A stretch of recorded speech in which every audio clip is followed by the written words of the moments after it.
तपोवनाची जागा उद्योगपतींच्या घशात घालण्याचा प्लॅन सुरू आहे। नाशिकच्या सभेमध्ये राज ठाकरे यांनी भाजपवर आरोप केलाय। तपोवनच्या जागेचा कमर्शियल वापर करणार नाही। राज ठाकरेंच्या प्रत्येक आरोपांचं फडणवीसांकडून प्रत्युत्तर देण्यात आलंय।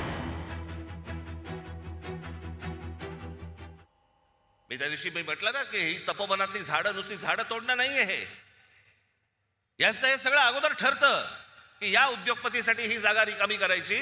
आता याच्यावरती कुंभमेळा करायचा, कुंभमेळा झाल्यानंतर सगळे साधू संत जेव्हा आपल्या घरी जातील मग त्या उद्योगपतीच्या ही घशात घालायची जमीन।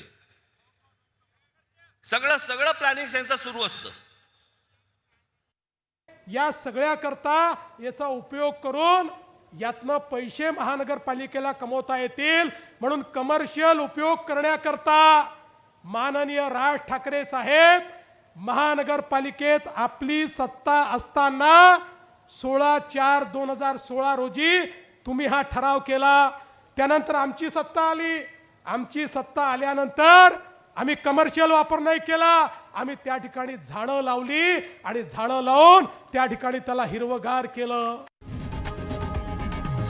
लोकशाही मराठी ऐका, पहा, जागरूक रहा।